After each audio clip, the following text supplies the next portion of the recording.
Kaey.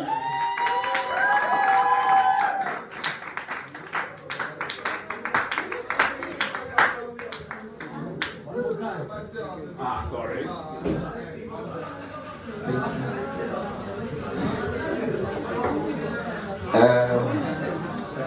Yo, how you guys doing? Hello?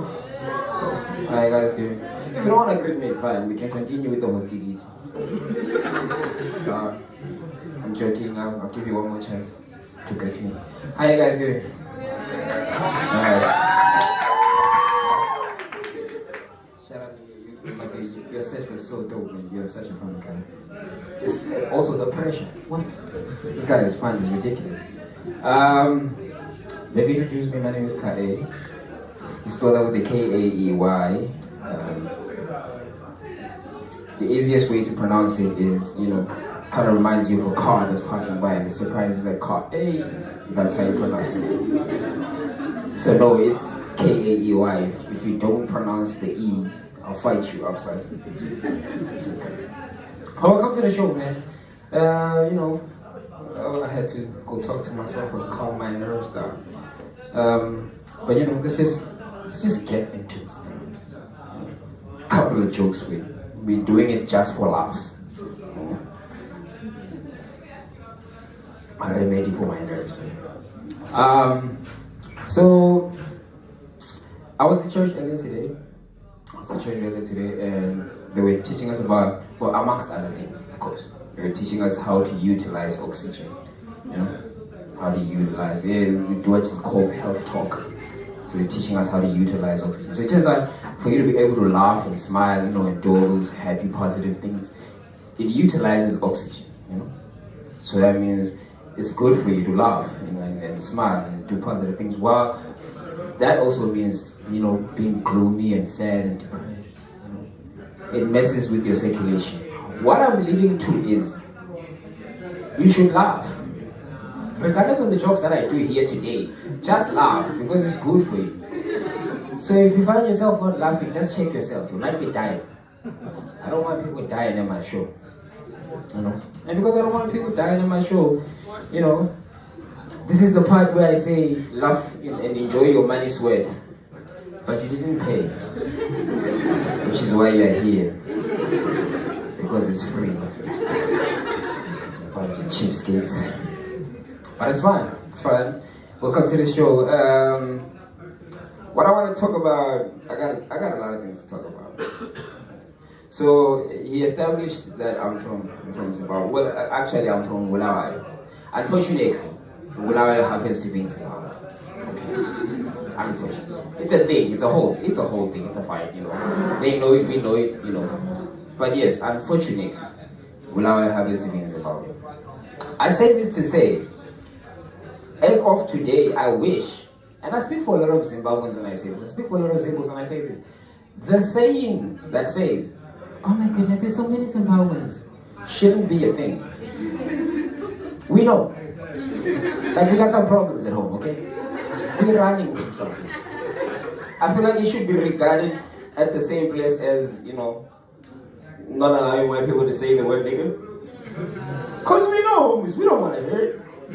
It doesn't matter whether you're saying it with honest intentions or malicious, just don't say it. And also don't be quick to assume that I'm doing messy. I mean, I am. Just don't be quick to assume it, No. Which is why I lie a lot. Yeah. You know what I'm saying? But I'm at a point in my life where I don't like the fact that my friends come to me whenever they need a good lie. Well, because I'm lying, I enjoy it. I think it's so fun. Because I don't look at lying how you look at lying. I look at lying as a skill, okay? Like a necessary thing to have, especially as a man. Like, you must lie. Like, it should go to up to a point where we can ask young men that are still coming up, how many lies have you told us? I lied to a couple of girls. You need to get your numbers up. I look at lying as a skill set, Because I'm about to step into a career that requires a lot of lying. you know. So I have to lie to myself consistently, like, and convince myself that I'm actually, it's called acting, by the way, for those I have to lie to myself. Because acting, you know, requires a lot of lying, and the biggest actors that I know are pastors. Have a good service tomorrow at church, eh? You know, but I promote lying, you know? Tell good lies.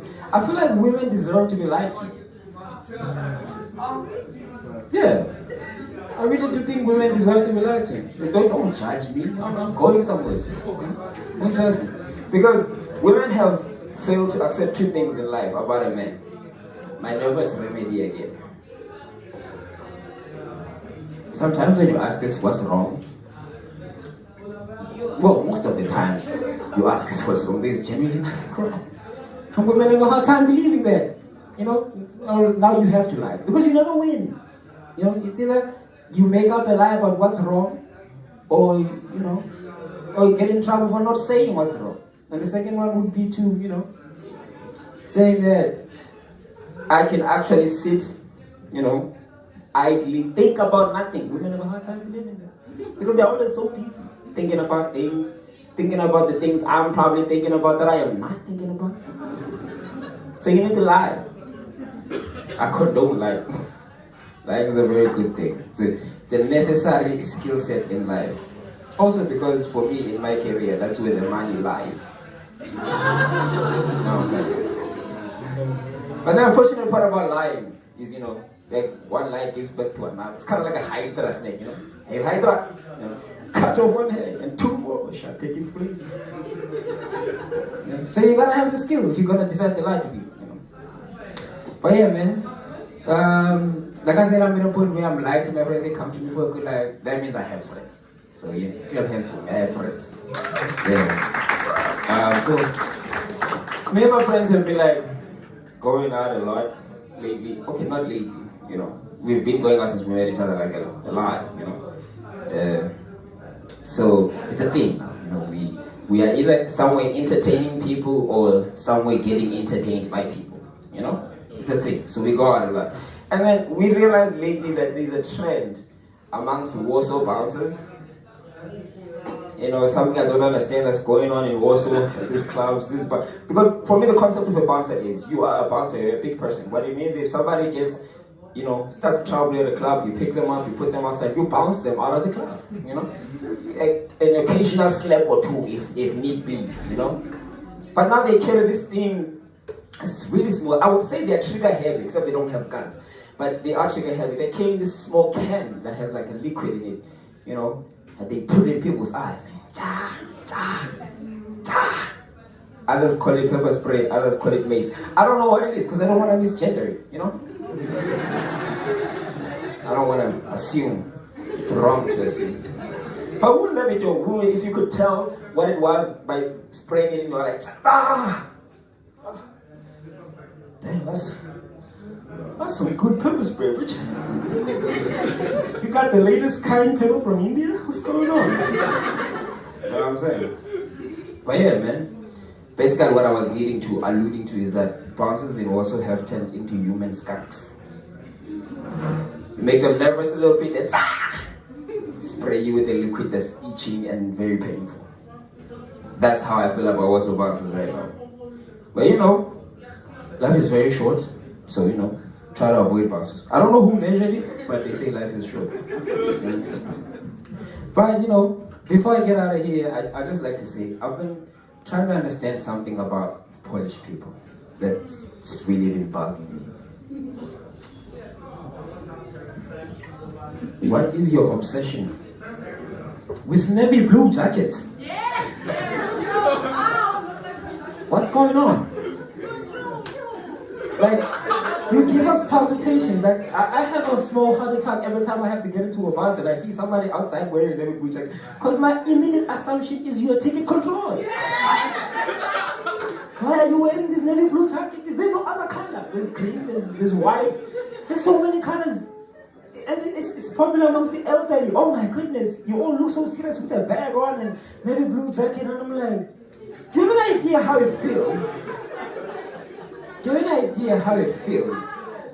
Do you have an idea how it feels to keep peeping outside the bus window every bus stop I make.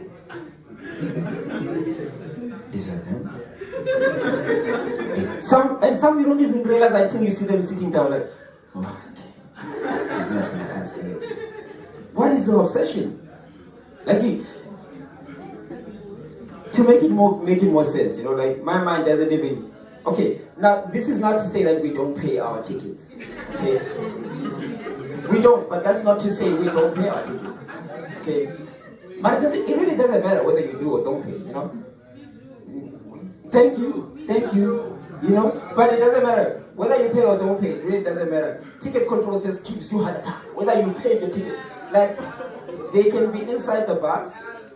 They can be inside the bus and you have your ticket. And only remember later. And remember later when they're coming up to you like, oh my goodness. They are only checking for bus tickets, not the percentage of your melanin. Okay. But when you don't pay your bus ticket and you make it to your final destination, this is how it feels like when you make it to your final destination. It's my impression of somebody that didn't pay their bus ticket and they finally get out to where they're going.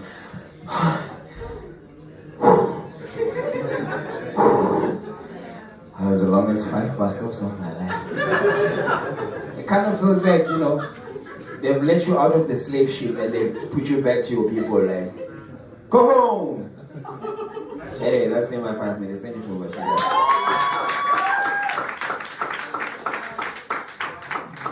Give it up for car B, Kaey.